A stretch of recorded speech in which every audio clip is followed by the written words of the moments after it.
जय हिंद। देखिएगा इसमें हम बताए हुए थे फिजिक्स में, और आगे देखिएगा। अब देखिएगा क्या है संभावित पृष्ठ। देखिएगा ये हम बनाए हुए, इसमें समझने में आपको आ जाएगा क्या है संभावित प्रश्न। पूरे में क्या है ये गोला समझिएगा। ये क्या संभावित पृष्ठ है पूरा, इसको क्या बोलते हैं हम।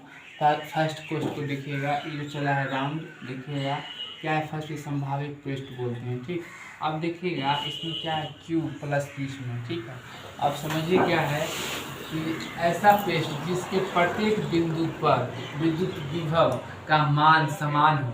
समझे, देखिएगा ये प्रत्येक जो विद्युत का विभव जो क्या है सबका समान, यहाँ का प्लस यहाँ से चला, सबका क्या है समान है। जैसे मान लीजिए कि कोई गोलाकार लेके उस पर कोई बिंदु पर लेकर वहाँ से कोई तार जोड़ दीजिए, सबका क्या होगा बिंदु क्या होगा समान होगा।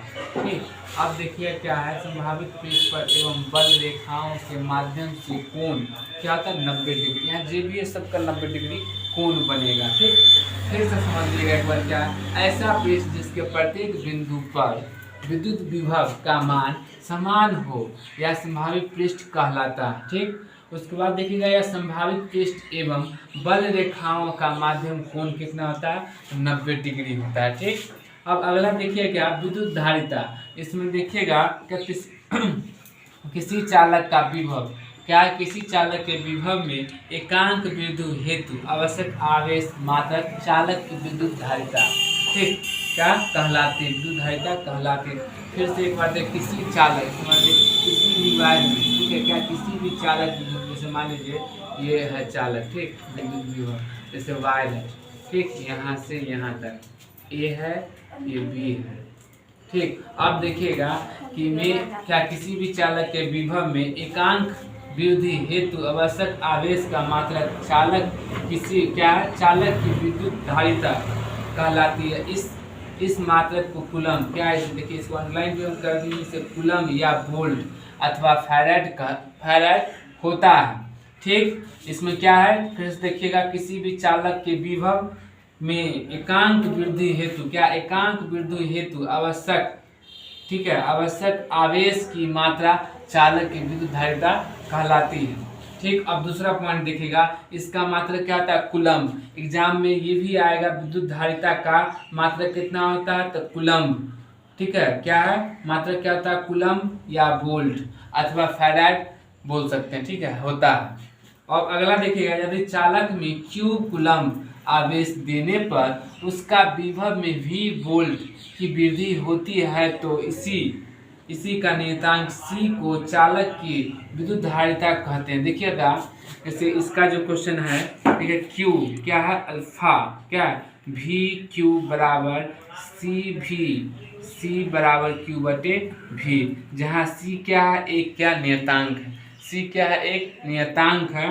फिर से एक बार देख लीजिएगा इसका, यदि चालक में q कूलम आवेश देने पर, q कूलम क्या है आवेश है, q कूलम क्या है आवेश है। ठीक है, इसमें देखिएगा कि देने पर किसी विभव का वोल्ट वृद्धि होती है तो इसी नियतांक c को चालक क्या चालक विद्युत धारिता कहते हैं। इसे देखिएगा q अल्फा क्या है ग्रेटर देन, मतलब क्या अल्फा है, देखिएगा v बराबर q बराबर c भी c क्या है सी भी सी बटे क्यू भी, जहाँ सी क्या है एक नियतांक है। चालक की धारिता में प्रतिरोध करने वाला क्या कारक। इसमें देखिएगा कि चालक की धारिता में उसकी सतह से क्षेत्रफल में क्या ए पर निर्भर करती है। ठीक है, सतह पर क्षेत्रफल कम या आयाम अधिक होने पर धारिता का मान कम से क्या आता है कम और अधिक दोनों होता है। देखिए कम अथवा अधिक होता है। ठीक है, फिर से एक बार क्वेश्चन समझ लीजिए क्या है चालक की धारिता में क्या प्रभावित करने वाला कारक, चालक की धारिता में प्रभावित करने वाला क्या है कारक। इसका देखिए क्या चालक की धारिता उसकी सतह पर क्या है, उसकी सतह पर क्या है सतह पर ए, मान लीजिए इसको ए पर निर्भर करती है।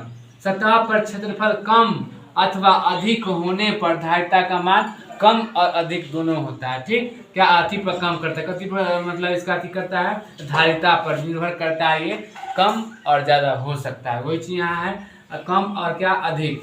अब देखिए यदि चालक का वातावरण का माध्य वायु में अथवा निर्वात में हो तो उसकी धारिता क्या होता है, ऑटोमेटिक कम हो जाएगा। ठीक, उसके बाद देखिएगा क्या है, ओम का नियम। यह हर एक एग्जाम में आता है। ठीक है, देखिएगा ओम का नियम। ओम का नियम में क्या, ओम्स लॉ। ठीक, जर्मनी के भौतिक विज्ञान, क्या थे, जर्मनी के भौतिक विज्ञान जॉर्ज साइमन ओम ने, देखिए ओम्स लॉ है, किसके नाम से, कौन खोजा था, इसलिए उनके नाम से ही ओम्स लॉ उनका नाम था, इसलिए ओम्स लॉ हो गया। ठीक, देखिए क्या है, भौतिक विज्ञान, जर्मन के भौतिक विज्ञान जॉर्ज साइमन ओम उनका नाम था, वो अपने नाम से ही इसका ये दिए, ओम्स लॉ दिए। ठीक, देखिएगा तार में से मान लीजिए एक वायर है। ठीक, ठीक है, मान लीजिए ये वायर है। ठीक है, ये वायर है, इसका बिंदु क्या है, 0, यहाँ से ए तक, दोनों के ए बी ले लीजिए, ये है, ये बी है। ठीक, अब समझिए, अब क्या है, तार में प्रवाहित धारा का विभवांतर के मध्य संबंध दर्शाने के लिए एक नियंत्रण किया जाता है, जिसके अनुसार यदि किसी भी चालक की भौतिक अवस्था, जैसे ताप, जैसे मान लीजिए इस पर करंट का प्रभाव होगा, ताप तो बढ़ेगा, छुइएगा तो एकदम हीट लगेगा। ठीक है, यदि कोई भी परिवर्तन न हो तो उसमें प्रवाहित होने वाली विद्युत धारा क्या है, एक उसके दोनों सिरा पर विभवांतर क्या होगा, भी का समानुपाती होगा। क्या होगा, भी का समानुपाती, और कोई चेंज नहीं होगा तब। फिर समझ लीजिएगा क्या, ओम्स लॉ। ठीक है, ओम्स लॉ, जर्मनी के भौतिक जॉर्ज साइमन ने ओम के नियम पर तार का प्रवाहित धारा, तार पर क्या किए थे, प्रवाहित धारा मतलब विद्युत का क्या किए थे, प्रभाव किए थे। देखिएगा था इसमें विभवांतर द्वारा, विभवांतर के मध्य एवं संबंध, क्या है, विभवांतर के एवं मध्य संबंध में देखिएगा दर्शाने के लिए एक क्या प्रस्तुत किए, क्या है, क्या, जिसके अनुसार यदि किसी भी चालक का भौतिक अवस्था में ताप यदि अधिक कोई भी परिवर्तन न हो तो उसका प्रवाहित होने वाली विद्युत धारा क्या होता है, उसके दोनों या सिर के विभवांतर के भी के समानुपाती होगा। जैसे देखिएगा इसका समीकरण, ए से बड़ा भी या भी से बड़ा 1। ठीक है, तब भी बराबर क्या होता है, आई। ठीक है, आर जहाँ क्या है, देखिएगा जहाँ आर एक क्या समानुपाती नियंत्रक है, जिसमें धारा का प्रवाहित कहते हैं। ठीक, पहले समझिएगा जो ओम का मतलब क्या आता है, ओम 3 अक्षर से मिलकर बना हुआ है। ठीक है, मतलब अ उ म, क्या है, देखिएगा हम लिख भी दिए हैं।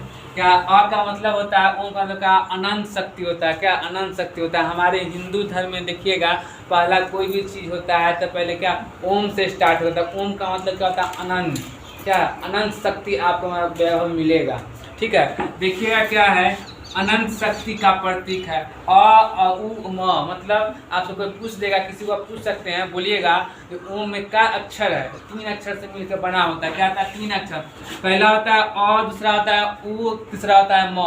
तो सब तीनों का अक्षर का मतलब है, अ का मतलब होता है उत्पन्न होना। क्या होता है, कोई चीज़ का, कोई भी शक्ति का क्या, उत्पन्न होना, कोई भी चीज़ का उत्पन्न होना। ठीक है, उसके बाद देखिएगा उ का मतलब होता है उठना या किसी का विकास होना, आयु की ओर बढ़ना। ठीक है, म का मतलब होता है मौन होना या ब्रह्म में लीन रहना, मतलब कोई भी चीज़ करते हैं तो अस्थिर से, ठीक है, स्थिरता से आप में, मतलब क्या कहते हैं, और बात जैसा नहीं आना चाहिए, मतलब क्या, अस्थिरता से। पहला क्या मतलब था, पहला अ का मतलब क्या होता है, उत्पन्न होना, क्या, कोई भी चीज़ का क्या होना, उत्पन्न होना। ठीक है, और दूसरा किसका मतलब, उ का मतलब क्या होता है, उत्पन्न होना। ठीक है, और इसी का होता है विकास होना। ठीक, और म का मतलब क्या होता है, मौन होकर कोई भी, जैसे आप अभी पढ़ाई कर रहे हैं तो मौन होकर पढ़ाई कीजिए, मतलब ज़्यादा दिमाग को इधर उधर मत ले जाइए। ठीक है, अभी जहाँ रखिएगा वहीं आप पढ़िए। ठीक है, ओम का मतलब समझ गया, ओम 3 अक्षर से मिलकर बना होता है। पहला अक्षर क्या होता है, अ होता है, दूसरा अक्षर क्या होता है, म होता है, नहीं, पहला अक्षर अ, दूसरा अक्षर म, पहला अक्षर अ, दूसरा अक्षर उ, तीसरा अक्षर म। ठीक है, तो क्या है, अ उ म, तब क्या होगा, ओम। तो अ का मतलब क्या होता है, उत्पन्न होना। ठीक है, दूसरा उ का मतलब क्या होता है, उत्पन्न और विकास होना। ठीक, उसके बाद म का मतलब क्या होता है, मौन या ब्रह्मलीन होना। ठीक है, आगे देखिएगा, ओम का नियम है, किसी भी चालक, जैसे किसी भी वायर है उसमें क्या होता है, चालक, जैसे कि किसी भी विद्युत करंट जा रहा है उसमें, तो उसका क्या, उसका माप, ठीक है, कितना करंट हो रहा है, उसको माप को क्या बोलते हैं, वही चीज़ लिखे हैं, वोल्टेज का मापन में कितना वोल्टेज है वो मापने के लिए क्या होता है, ओम का नियम का क्या होता है, उसमें उपयोग होता है। देखिएगा किसी भी चालक में वोल्टेज या प्रतिरोध या धारा सीधे अनुपात होता है। देखिएगा विद्युत परिपथ में वोल्टेज या प्रतिरोध या धारा मान ज्ञात करने के लिए किया जाता है क्या, ओम्स लॉ। ठीक। अब देखिएगा ये यूनिट कोड मानक माना जाता है, यदि देखिएगा ये क्या है, ओम्स लॉ, यूनिट कोड इसको माना जाता है, हमेशा याद रखिएगा ये ग्रीक शब्द है। ठीक, देखिएगा U प्लस क्या है 212/6 OHM SIGN सीजियन, क्या है सीजियन, केवल पिछले अनुकूलता को कारण से यूनिट कोड में शक्ति क्या है शामिल है। यह ओम दर्शाने के लिए क्या है, यह ओम दर्शाने के लिए U प्लस O3A9 ये क्या है, ग्रीक कैपिटल लेटर में ओमेगा को क्या प्राथमिकता दी जाती है। ठीक, अब अगला देखिएगा प्रतिरोध का मात्रक, जिस ग्रीक अक्षर क्या है, ये ग्रीक अक्षर हमेशा याद रखिए, ये जो ओम है ओम इसी से दर्शाया, लिखा नहीं जाता है ओमेगा या ओम नहीं लिखा जाता है, इसको इससे बनाया जाता है। ठीक, देखिएगा ओमेगा को प्रदर्शित करने के लिए अथवा उसका सूत्र क्या होता है, R बराबर IV, क्या होता है R बराबर IV के अनुसार प्रतिरोध का मात्रक होता है क्या, वोल्ट एम्पियर भी होता है, इसको याद रखिएगा हमेशा। आपको क्वेश्चन ऐसे आएगा प्रतिरोधक का मात्रक क्या होता है, तो वोल्ट एम्पियर होता है। ठीक,